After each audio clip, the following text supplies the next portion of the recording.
But I think it's really helpful to think about a business and your employees and what you're building as building a community, because it changes how you treat your employees. It changes the types of interactions that you try to create with them. And I think just makes it all more personal. Yeah, I agree.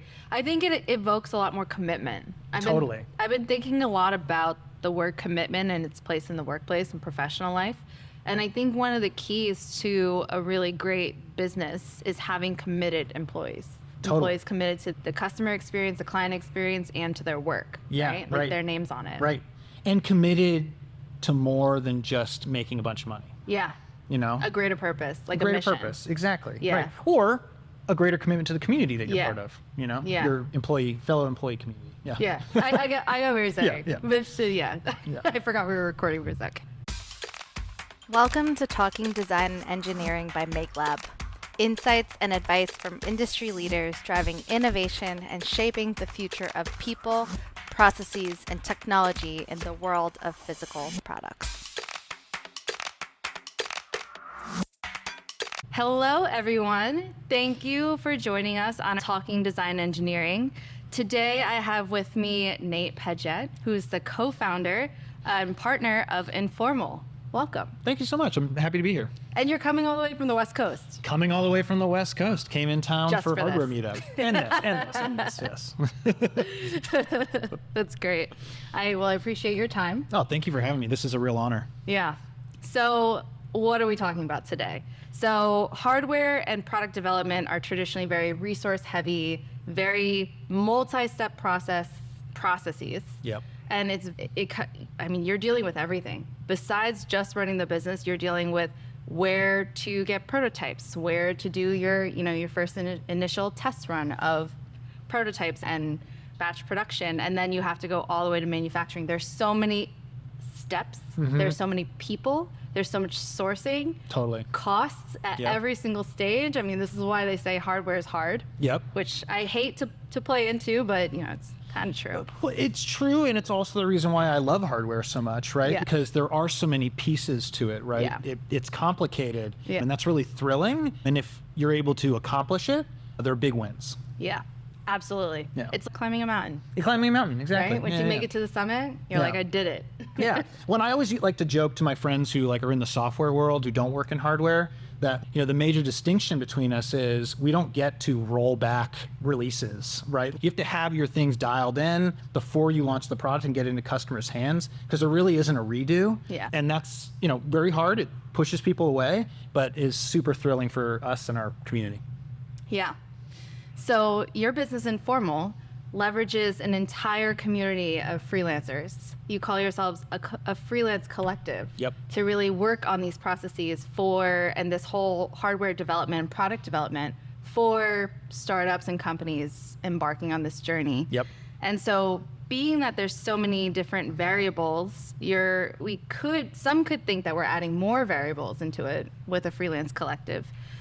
It sounds like a big endeavor that obviously you're pulling off, so kudos. Thanks. I'm really curious. I want to know more, and I want to understand your approach to it all. Yeah. So let's get into it. Sure. So I met you, what was it, in 2018? 2018 at least. if not 2018. sooner, yeah. We've gotten to know each other over the course of many years at this point. Yep. I believe I was an attendee of New York Hardware. Yep. We might have spoken at one of the events, and you're like, hey, why don't you speak? I think I kept seeing you in the audience, right? And we would talk afterwards. And I think we already were talking about MakeLab and some of our clients working together. And then a light bulb went off. I was like, Christina should speak at one of these. I remember, I think it was the first time I spoke was in 2019 at the ITP at NYU. And I was very nervous.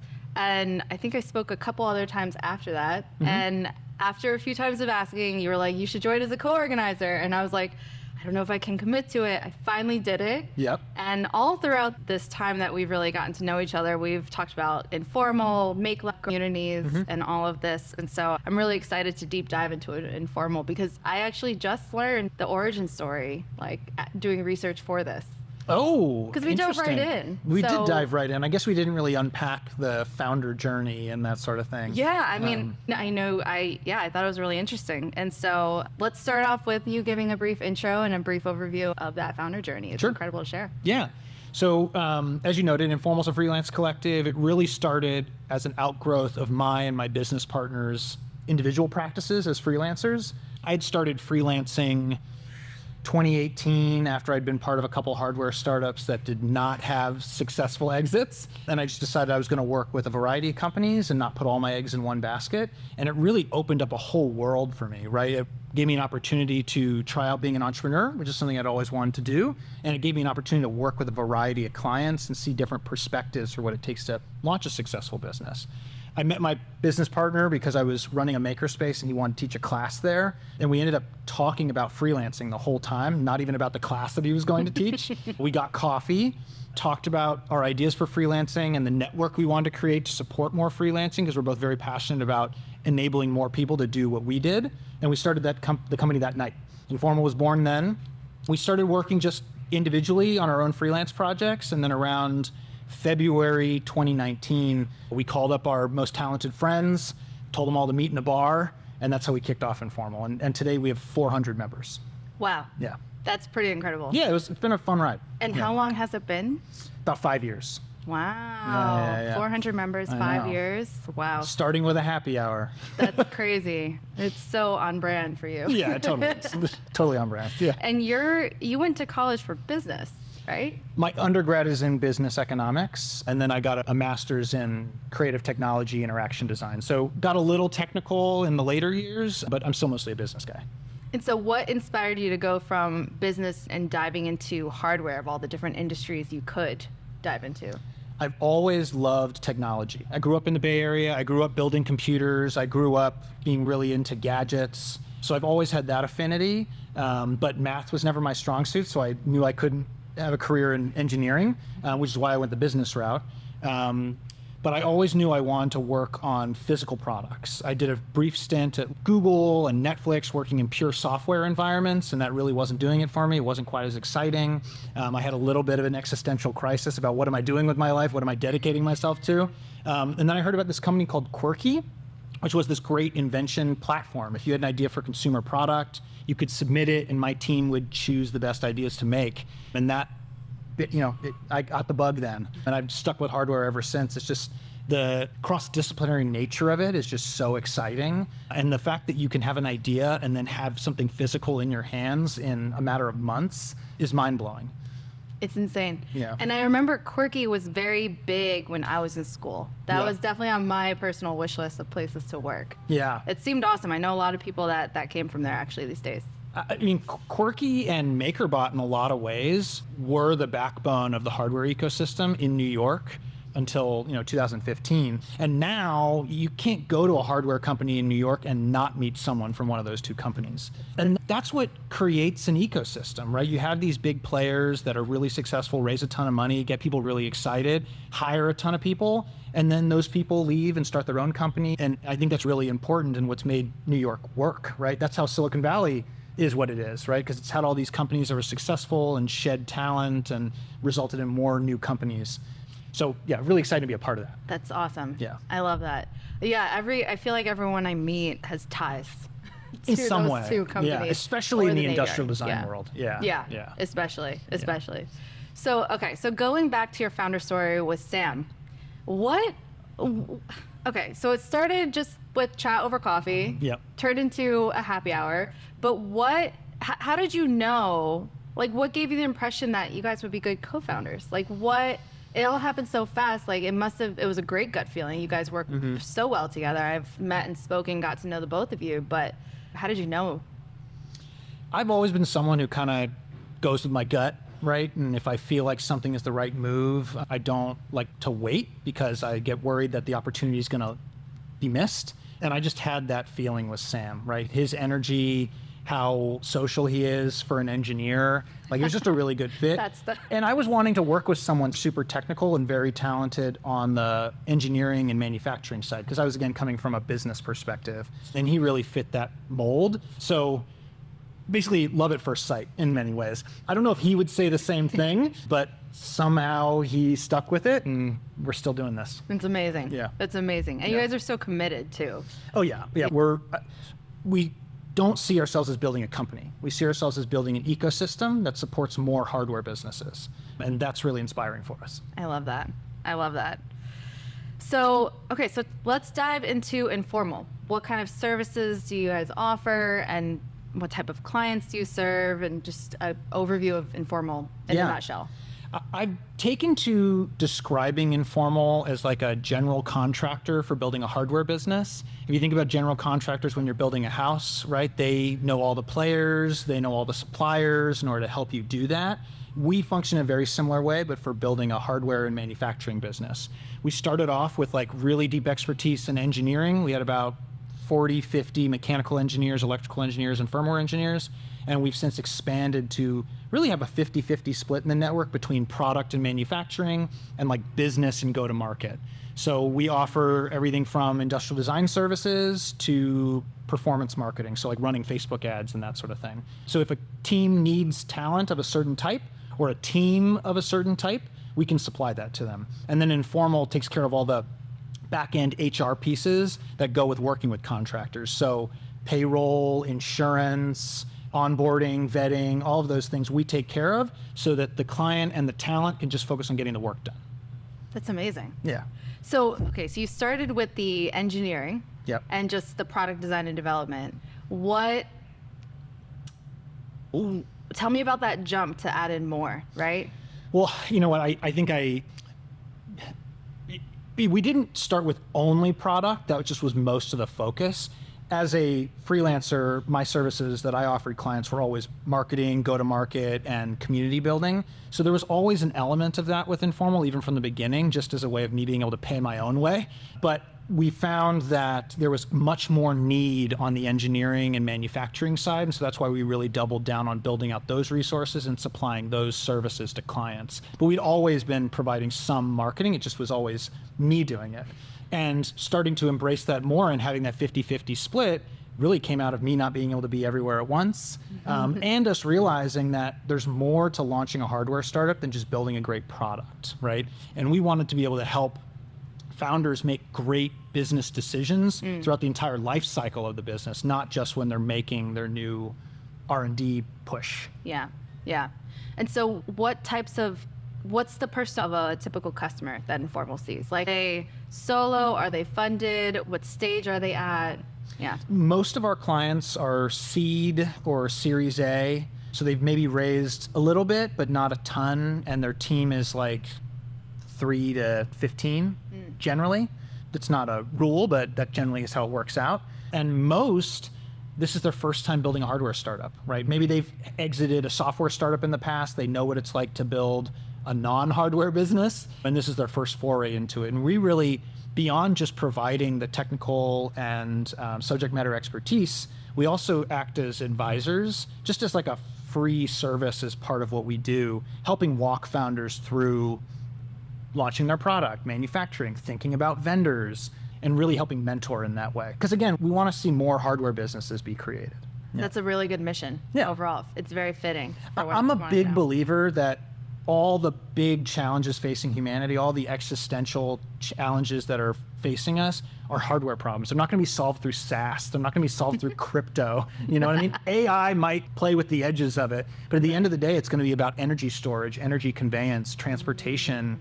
You know, these are hardware problems that you're going to have to manufacture a solution for. You can't just code your way out of it.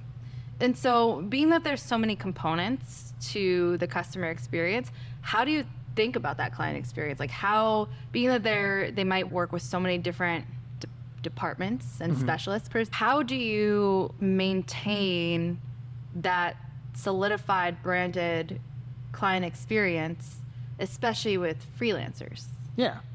Well, so you're hitting on one of the challenges of working with freelancers, and that is you got to give them a wide berth to work the way that they work most effectively, right? So managing them really heavily does not work. You always have to herd cats, no matter how talented those cats are. There's always need to be some direction happening, but you need to allow a lot of flexibility for how you will tackle a problem. What Informal does in order to ensure a consistent experience is every client gets a client success manager or a client success lead, right? And so there's always a platform team that's supporting the client and their experience working with the freelancers. So the client has a direct relationship with freelancers on their team, manage their work or in regular communication with them, but they're not going to be managing the contract or swapping out the freelancer if something doesn't work out, right? That's really Informal's job, right? To be monitoring the health of the project, to be ready to step in and replace resources if need be, and to be ready to supply more resources if the client needs it. So we really just try to keep our pulse on where the business is and how the business is doing so that we can then recommend resources at the right time to help unblock them or help them leap over a challenge and really get to market.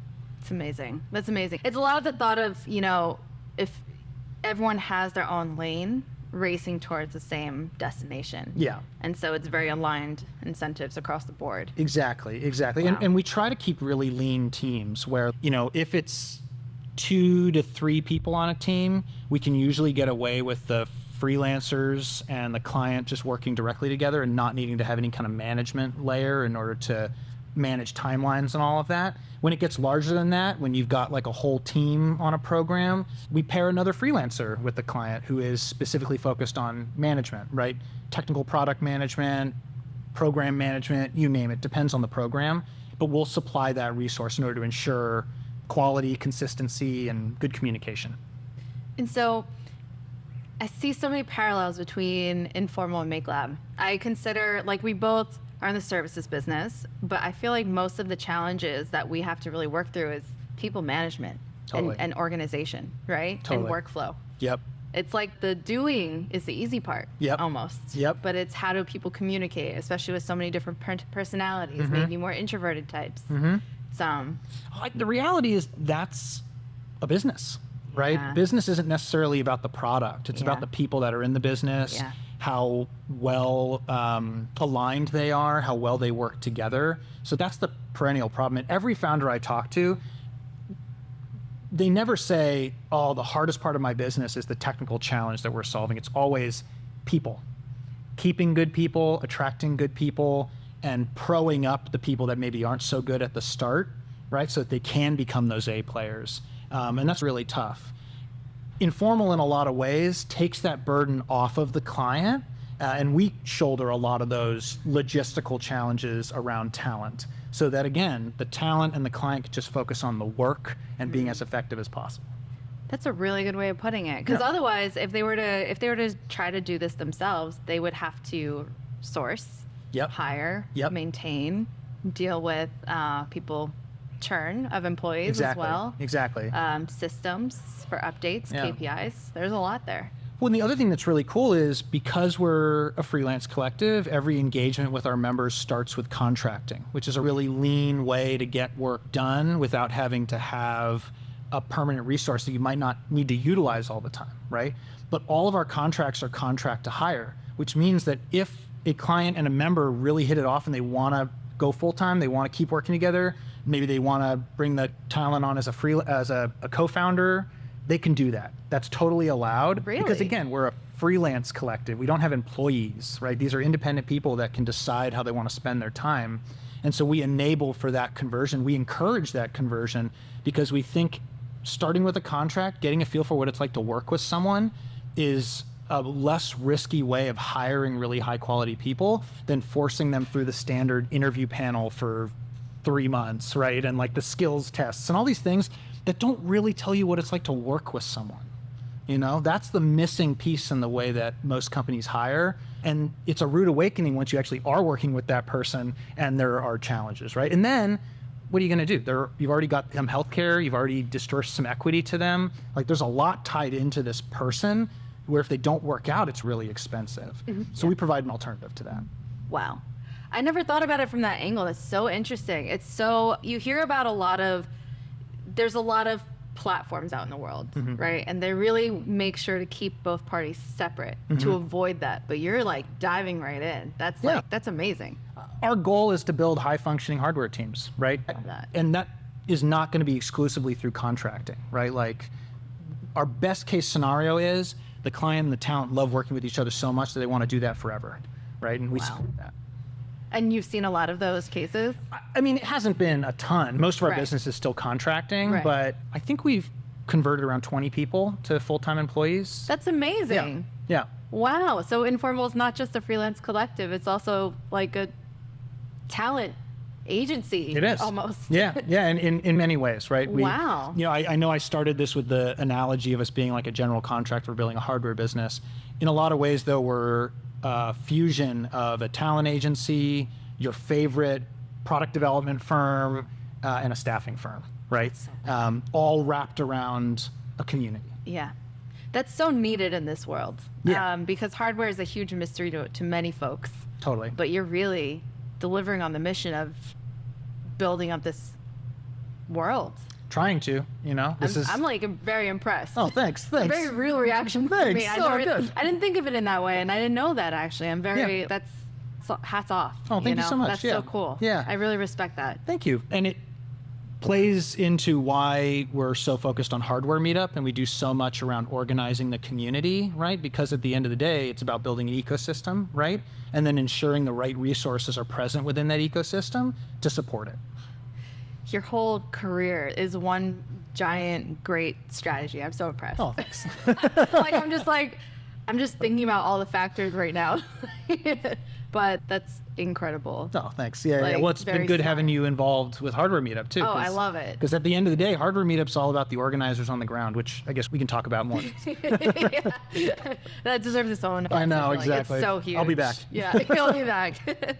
Actually, there's multiple guests that are coming on that we're like, well, we could touch on this topic, but it deserves its own episode. Oh, yeah. So you should definitely. Absolutely. Maybe I'll come to SF and we'll film there. Please do. That would be amazing. We have a little podcast setup. It's nothing like this, but This is just an office. it's so legit, though, the way you got it set up. It's great. I Yeah. appreciate Yeah. You're my second or third filming, so thank you. I'm honored. Okay, so when you were just starting out, like I remember back before MakeLab, I was freelancing a little bit and I would just get the smallest, most random projects. I'm sure it's grown, like you have 400 members now and you have a whole brand. Walk me through some typical client projects in the beginning versus what you're seeing now, which you kind of touched on, but. So in the very beginning, we obviously had far fewer clients and we were assembling much smaller teams. We were really kind of in silos. Right now, we can assemble like a whole product development team. We can assemble the whole product plus marketing team, right? But in the past, it was really just like me doing marketing consulting and Sam doing engineering consulting, but we were just running it under one entity. But we were working with similar scale companies as we are today, right? So a lot of like seed to Series A. We really weren't working with like publicly traded companies at the time. Now we are. I guess the big difference was we were basically seen as individuals working with these companies, and there wasn't like an entity managing it all. And so you don't quite have as much control or influence in that kind of circumstance. Yeah. Today, because there is a brand, there is an entity, and there are lots of people involved, there's a lot more credibility with Informal. Amazing. And we're seen as mentors in a way, in addition to just the staffing piece. Yeah. As opposed to in the very beginning, it was just like, get us a mercenary, Nate and Sam. You know, we still play the mercenary role for sure, because that's contracting. We're seen as more of a resource Amazing. than just a source of talent. That must feel so good. It's great. It's great. It's an evolution. Yeah, that's like a point of validation. Yeah. When the brand goes beyond the co-founders. Totally. Right? Totally. Yeah, well, that's been, as with every company, that's been one of the biggest challenges for us, right? It's like Yeah. me and Sam taking a step back, Yeah. handing over the reins to other people. At Yeah. this point now, we've got about 15 people that are working on core Informal. Neat. It used to be just me and Sam doing everything, right? And it was really hard for us to relinquish that control because we were afraid, but you have to do that. Otherwise, it's not going to be sustainable. Yeah, Yeah. exactly. And that speaks to just business in general. Exactly. It's harder with service-based businesses, I must Totally. say. Anything with a client experience, it's 10x harder, but it's still very valid. You got to let go. You got to let go. You got to invest the time in creating standard operating procedures and playbooks and things, which took us forever to do. Everything was like in our brains, you know? I'm forever tackling that still to this day. Oh, yeah. Oh, yeah. I mean, it never goes away, does it? I don't think you ever get past a point where you don't have to do that anymore, right? Yeah. Because you write the documentation and then you're iterating on it, you're updating it, writing new documentation. It's the more a company scales, the more it's about documentation. And especially if you're bootstrapped, because you're not hiring off the bat. It's likely when you're bootstrapped, you as the founder are in each role before you pass it off. Yes. So you always need to have that SOP procedure and development process. I think we are a way stronger company because of that, because we couldn't just throw a person at the problem and burn cash on it. We had to be very intentional about how we were spending money and what we were handing off and what we weren't. And oftentimes Sam and I would be like, okay, we could give this to somebody else, spend a bunch of time and spend a bunch of money managing them, or we could just do it ourselves, know we're gonna get it done right, and it doesn't cost the company anything other than our time. We still make those trade-offs, but more and more we're getting to a position where we can just be like, it's not the best use of our time to be doing that. Somebody else should. Yeah. That's been a learning process. Yeah, I completely understand, because the learning curve, because we're bootstrapped too. Yeah. And so I come from the same perspective. I'd rather, especially in the foundational, when we're still under 10. And so it feels quite necessary to build it ourselves. Totally. Because we bring the innovation. Totally. If we were to just hire, then someone else's imprint is on there and it would be hard for us to access it. One question I guess I have for you. Oh. So you're bootstrapping, right? Is that out of necessity? Is that intentional? Both. Yeah. Both. We did try to raise, you and I have talked about it before. We did get left at the altar by a fund that turns out had no money. Yeah. And so that was quite devastating. And there was a choice of, do we bet on ourselves and just grow the company and build the value, stay close to it, especially if our whole play is multi-locations, and with each location you do impose a risk of diluting the customer experience and just, more human error, more risk. And so we really wanted to get this one right before doing that point. This is our product. This small business is our product. Totally. So it was a bit out of reaction to what happened and not wanting to go back out there and raise again, and a bit out of, well, we're growing unintentionally. What happens if we put intention behind it? Exactly. You know? Exactly. It's like there's traction. Yeah, you're held a lot more accountable because you don't have a bunch of cash that you can burn, There's this venture capital fund called NFX, and in 2020, right when the pandemic hit, they did this thing where you could apply to get a $2 million investment for 10% equity or something. Yeah. And they would give you an answer in 24 hours. So Sam and I put together a application, recorded a video, built our first deck, mapped out all of our financials, applied, and then got rejected because they said they didn't invest in hardware, which is ironic because we're a services business that works with hardware, but we're not a hardware business. Anyway, whatever. Yeah, they missed I know that. what you mean. They're lost. They're allergic to the word hardware. They're allergic to the word hardware. Exactly. That's what it is. Well, the ironic thing is they invested in a company similar to ours that's just focused on software businesses. So, anyway, beside the point. Interesting. I think the silver lining in all that is that we realized that we put all this effort into trying to raise a fund. And this was a very contained approach, right? Imagine if we were trying to hit 100 investors and pitch them all, right? Yeah. Running a real process around it. We invested all this time for no outcome when we could have been spending that time getting customers. And so we decided that was going to be our focus. We weren't going to bother with trying to raise money. We knew it was going to be challenging because of the type of business that we are and the types of companies that we work with. We decided to just focus on making revenue as fast as possible and getting clients as fast as possible. And that required us to become really disciplined about our sales process, about our value prop, and about how we managed projects. So I think because of bootstrapping, it put us in this high pressure environment, right? That produced this gem that is the business today that I really don't think would have existed had we fundraised in the traditional sense. I completely agree. And I think about that with MakeLab as well. And, when we were raising and we were going for 2 million, it was a seed round, we would have stood up, we would have built software, basically an OS, like an operating system for MakeLab internally and externally. And then we were going to set up 2 other locations.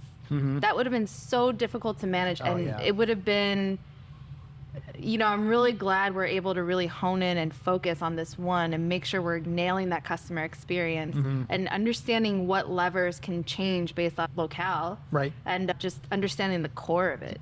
I think you're right. I think the bootstrapping pressure, it's a good one. Totally. It forces you to be really lean. It forces you to prioritize and say no. Exactly. And say no to other things. Yeah, right, exactly. And get really creative about how you do fund things, right? Like in order to fund initiatives that I really care about and I want to see happen, like I've paid people from my own salary, right? Like I've literally taken whatever I get from Informal and redistributed it to the team in order to run experiments, right? Wow. Because that's what we needed to do to make it happen. And it's all worked out. Maybe it was a little scary at the time because my income was sliced in half, but it helped the business, it helped the ecosystem, and it helped our members. That's what's important. That's incredible. And that's the kind of thing that people don't talk about when they talk about the founder journey. Like, Totally. People don't talk about how sometimes you do that because you want to, but it's really scary and really difficult. Totally. It's incredible that you did that. Oh, thanks. Yeah, well, I didn't really have a choice because we decided to bootstrap. Do or die, Yeah, exactly. You got to do what you got to do, Yeah. I love that. And so, okay, so I have another question, just veering off topic just a little bit. Community has been a really big part of your whole career. What was it, Quirky, that started that whole love for community? So after college, I worked at Google for a bit. I was helping sell what is now Google Workspace. Yeah, it was called Google Apps at the time. Yes. And I was trying to think about what I wanted to do next. I realized I really liked working with people. And then I stumbled across this concept of community management, right? And community managers. And I think the company that gave me that perspective was SoundCloud. I saw a job opening for a role in Berlin as a community manager at SoundCloud, the audio streaming service. Yeah. And I was reading about the role and reading about the company, and I was just like, this sounds like what I want to do. I get to work with people, gather them, help them self-actualize. That sounds amazing, right? Yeah. I did not get that job, but I did get the job at Quirky, which was on the community team, working with the inventors that submitted ideas. And that was just really exciting to me because I had always, as a kid, invented little stupid things and had ideas for inventions. And so the opportunity to help other people actually do things with those ideas was super cool. Plus the opportunity to build a community was exciting. And so that's kind of where I actualized it, but I was turned on to community as a career choice before that, and I've never looked back. Amazing. I feel like when you find the right fit, it's half like it found you and you found it. Exactly. Like the universe just drew you to cross paths with that thing. Yeah. And like in college, Sam. I had like Sam, Yeah. exactly. And in college, I had done community organizing from an activism standpoint. I ran an anti-war group on campus, and we organized rallies and protests and stuff, right? So I was already doing a lot of work within gathering people and getting them moving in the same direction. So that was really inspiring. And I guess kind of like how I got bit by the hardware bug, I got bit by the community bug. Yeah. No, I can relate. There's something about gathering people and introducing two people and them hitting it off, and you hear the stories years later about how that. It's the best. It's the best feeling. Yes. You're like, Yes. oh my gosh. Yes. It's incredible. Yes. You're creating moments. Exactly. And opportunities for those moments. And you're Exactly. creating those luck scenarios. Yeah, right? exactly. I think also on that topic of community, I think my obsession with community and focus on it has put me in a better place to run a company, because at the end of the day, when you're building a company and you're hiring people and you're focused on team dynamics and how everybody interacts with each other, you're building a community, right? People use this terrible analogy of a business being like a family. I don't agree with that because neither. you don't fire your family members, you know what I mean?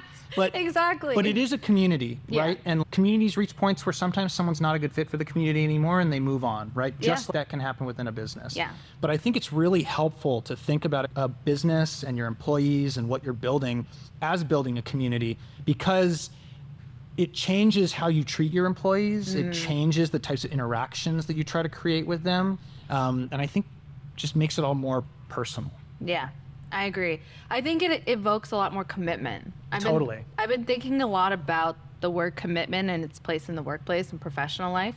And I think one of the keys to a really great business is having committed employees. Totally. employees committed to the customer experience, the client experience, and to their work. Yeah, right? Like their names on it. Right. And committed to more than just making a bunch of money. Yeah. You know? A greater purpose, like a greater mission. purpose, exactly. Yeah. Right. Or a greater commitment to the community that you're Yeah. part of, you know? Yeah. Your fellow employee community. Yeah. Yeah, I get what you're saying. Yeah. But yeah. Yeah. I forgot we were recording for a second. It was just a fun conversation. It's great. Yeah. Yeah. So, I mean, if not for, Quirky and Tech Shop, like how different do you think Informal would be without like all that experience and that, I mean, I guess you always had the love for community, but. Well, we didn't even talk about Tech Shop and the learnings from Tech Shop. That could be a whole other podcast in and of itself. Episode 3 with you. Without Quirky and Tech Shop, would Informal be what it is today? I don't think so, right? Yeah. Because Quirky turned me on to the possibilities of distributed product development Yeah. and how distributed teams can work together at a time where my only concept of how a business runs was being in an office with my fellow employees, right? And like everything happening within this narrow space. And so Quirky really opened up what can happen when the internet is a factor in collaboration. And then for Tech Shop, mostly just learned what not to do to run a successful business with Tech Shop. I mean, that had a lot of components, right? Yeah, And so, exactly. I guess briefly, should we explain what Tech Shop was? Sure, yeah, sure. So Tech Shop was a national network of makerspaces. Yeah. They wholly owned and operated those. They had unified branding that would be applied across those. And they were really like the first makerspace organization. Now, makerspaces are a dime a dozen. Every city has a makerspace. Every library has a makerspace. But Tech Shop really started that. And we're kind of the prime example of how to do it successfully up until they went bust. And I joined because I had wanted to start a makerspace in New York. And the city of New York had put out an RFP, a request for proposal, to build a space. And I responded to it because I was really into this idea. And then I found out that Tech Shop was bidding on the exact same proposal. And I was like, peace, I don't stand a chance. I'll just try to get a job with them instead. Yeah. And so that's what I did. Wow. And I was part of the team that brought Tech Shop to Brooklyn. I was working on it by myself for 5-6 months until we hired an in-house team. It was amazing because I was going from 0 to 1. Like, talk about a startup experience, right? And building a team and building a community. My job was to grow the community before we even launched. And so I think I pre-sold 500 members before we opened our doors. Wow. You say wow, but we were open for 2 weeks and then they went bankrupt, locked up the doors, and I had to literally call all the people I'd sold memberships to and be like, yo, you should maybe tell your credit card company to reject that charge. Gosh. Which was really a scarring experience, but taught me a lot about how to handle conflict, how to deliver bad news to people, how to still show how much someone that was a customer is valuable to me, even though it didn't work out and the business is going bust, right? And how to really nurture relationships, even when the financial incentive to build those relationships isn't there anymore. And a lot of those people that were members of Tech Shop became Informal members or became Informal clients. Amazing. And so we were able to really keep everybody in the black, I guess. Wow. Yeah. 2 weeks? Yeah, I know. We opened for 2 weeks. After 6 months. After 6 months of work. Yeah. Yeah. I think I'm kind of speechless. Like, I know. wow. I woke up in the Wow. morning to an email from the CEO being like, hey, Tech Shop is gone bankrupt. We're closing the doors. I need you to go to the location, lock the doors, and stand outside and not let anybody inside. No. So it was me and the general manager went down and did this, and it was just like bad news bears all day, you know? Oh, man. I mean, that definitely, like you said, teaches you what not to do. Exactly. Yeah, exactly. a lot of valuable lessons there. Exactly. In that eight months, I guess. Yeah, it was 8 months Eight-ish. total, right? And there were red flags along the way, but, you know, it was a mission-driven organization. We all really believed in what we were doing, so we ignored a lot of them. And now I'm a lot wiser. We love that. Yeah, we gotta learn. We love that. Yeah, as long as you learn, bad experiences are fine. Yeah. Yeah. That's really great. It's really interesting because there's a lot of those two experiences had direct effects on what you're doing now. Yeah, exactly. And and you're very reflective on it. That's amazing. Oh, yeah. I mean, I think I'd be a fool if I wasn't. Yeah, that's Yeah. Yeah. very valid. It's very in your face. Yeah, exactly. Like they were some pretty intense experiences, and I met amazing people as a result Yeah. of it, right? So, Yeah. yeah, back to your question about would Informal be what it is today without those? Probably not, because I wouldn't have met a lot of the people that became our early community, wouldn't met a lot of people that became our clients, definitely wouldn't have started getting involved in hardware meetup. So yeah, it's all good. Even though they didn't end the best, they opened a lot of doors. Right. And that's how you leverage. Exactly. That's how you leverage all of your experience. It's an important lesson that everyone should learn. Exactly. If they don't already know it. Yeah, totally. Wow. Agreed. This is crazy. I loved hearing all of this. I know. This was so cool. Startup stories. We always talked about being in the middle of it, right? But Yeah. we never had this conversation before. I know. Yeah, well, as I was saying, I never really get to talk about Yeah. the motivations behind Informal Yeah. and our founding story, so it's been really cool to process that with you. Yeah. And I think maybe there's a hardware meetup talk in there somewhere. I think so. I mean, I could host you. That would be great. We could do this live. Let's do it. Oh, man. I'll pull out all the questions. Let's do it. I'm in. Let's do this I'm live so on in. stage. Yeah. You know, actually, I did give my first hardware meetup talk in LA a couple months ago, and it was about bootstrapping. Oh my gosh, it was I love a that. 10-minute talk about the virtues of bootstrapping, why more companies should do it, and what you learn from that. I'll love share that. the deck with you. We should do this. Yeah. We should definitely do this. Maybe this is the reason why I go out to SF. Yes. To visit you, visit Studio 45 Yes. finally. We didn't even talk about that. I know. You're doing Next so much. episode. I think, to sum up your life, there was this moment like a couple weeks ago when I was texting you and I'm like, Nate, how the fuck do you have time for all of this in your life? And you just responded, Christina, period. I honestly don't know. Sometimes you're just doing it. You're just in the hamster wheel. You know? I'm so impressed. I'm just like, I don't understand. I'm in the best of ways, but like, hats off. So my whole strategy is don't give yourself a choice. If you want to see these things happen, Yeah.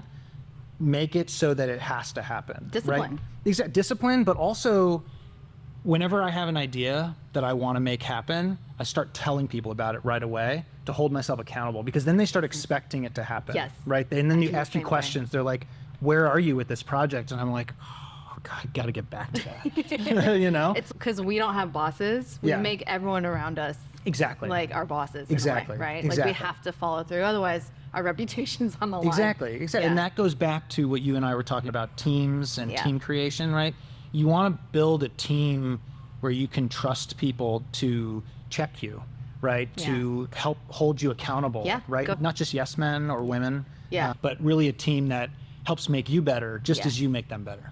I love that. It's a feedback loop. Yes, exactly. There's a book that I was reading. It's called The Apple Experience. Cool. And there's this one chapter that talks about how Steve Jobs used to hire, Hmm. and he used to challenge employees, and if they couldn't go toe to toe with him because they were intimidated or Mm-hmm. whatever, they weren't hired. Interesting. You have to be able to go toe to toe with the Yeah. highest person on in the chain of command. Yeah, I don't know if I agree with that approach, though. You know what I mean? Because there's like a power imbalance, and you know what I mean. Like Yeah. people get nervous. You know, That's I don't. true. Steve Jobs was not exactly known for being the most compassionate man in the That's world. true. You know what I mean? Yeah. But to your point, right? Like Yeah. you want to work with people that are so bought into the mission and so bought into how you're approaching that, right? That they'll hold you accountable for. I love it, that. Right? They're not going to just be like, yeah, whatever you want me to do. You know, they'll say, hey, is this the right approach, or I would approach it differently, or hey, Nate, you said we were going to do this. What happened? What? You know? I expect that too of my employees. Yeah. No quiet quitting here. Yeah, and I think employees should expect that of the teams that they're on, and they should expect that of their founders, that they trust them enough to seek their advice, right, and seek their motivation. You know, I think that should be kind of the marker for whether you're going to join a company or not. I agree. Yeah. I love that. Yeah. I love that. I knew I fucked with you. We got a lot of the same similar values. Yeah. I love that. Yeah. So, okay. So to wrap it all up, what are three main takeaways that you would give to the audience? It's like just a summary and tidbits of the whole conversation, which is hard because we went a lot of different places. So 3 takeaways that I would try to impart on the audience are: this is a really exciting time to be working on hardware. As I said, I think all the big existential crises facing humanity are hardware challenges, and now's the time to start working on them, right? The climate is messed up. There's conflict throughout the world. Right now's the time to start working on solutions to that. And it's not going to be solved through software. So I think it's a really exciting time. It's also never been easier to build hardware, right? There are established processes for getting to market with manufactured goods. There are really low cost microcontrollers that you can build your product around. It's an amazing time to do that. So start a hardware business, please. And then the other piece is that I think doing hard things like building hardware is a lot easier when you build a community, right? If you're saying that community was a big thing for me, right? Like it always has been, and it's also enabled me in a lot of ways, right? And I think by having that community, it's made it possible to do the stuff that's really difficult. Building Informal has not been easy, right? Getting a bunch of freelancers to work together and be available and be interested in the projects that we send to them has not been easy. But the fact that we've been focusing on building a community, not just a stable of talent that we don't interact with unless we're putting them on a project, has made all that a lot easier and built a lot of commitment. So build a community. It'll make your life a lot easier. And then the last thing is, I think freelancing is really important. Even if you have a full-time job, I highly encourage you to freelance on the side. If you have any ambition of being an entrepreneur, like you have no idea what's in store for you until you start being an entrepreneur. Yeah. And a really lightweight way to do that, a way to start dipping your toes into it, is to freelance. Get your own customers, incorporate, manage your own contracts. It'll teach you all the lessons that you'll need to start a business and start running a team without needing to dive right into that, right? So I totally agree. Freelancing was an on-ramp for me to become an entrepreneur, and it's part of the reason why we're so bullish on promoting freelancing, because we do think that it's a platform for starting one's entrepreneurial journey. I love that. Yeah. I love that. It was my on-ramp as well. Yeah. And also, if people don't want to become entrepreneurs, it's a great way to stay on top of trends and new skills. Exactly. Right? Exactly. Corporate businesses it's hard to stay fresh. Totally. And I think if you're an IC, designer, engineer, Yeah. you need to stay fresh. Totally. Well, and even if you're working at a startup, right? Yeah. Being in the thick of it and only focusing on one thing is draining for me, right? Like part of the reason I started freelancing is because I like to work on a bunch of stuff at once, obviously, and I think it gives you that opportunity to kind of pull your head up and see what else is around you, maybe flex another skill set that you wouldn't be able to do otherwise, and build a network, right? Building a network is so essential to one's success. I guess it goes back to the community thing, right? If you have a community, you have a network, it makes things a lot easier because you know who to call. It's so true. And you can always find someone who's 2 steps ahead of you and then infinite steps ahead of you. Exactly. And so you always have a phone a friend, Yep. if you have a community. Exactly. Yeah. Yeah. Well, this was really great. It was so fun. This was so good. This is so good. This was such a fun conversation. I agree, it was. Like, I can keep going. Yeah. But I know we have stuff to do. Yeah, I have another call to get to, sadly. Yeah. But this was a lot of fun. I'll do it again, anytime. Yeah. Awesome. Well, All thanks right. for coming. Thank you. Yeah. Thank you for tuning in.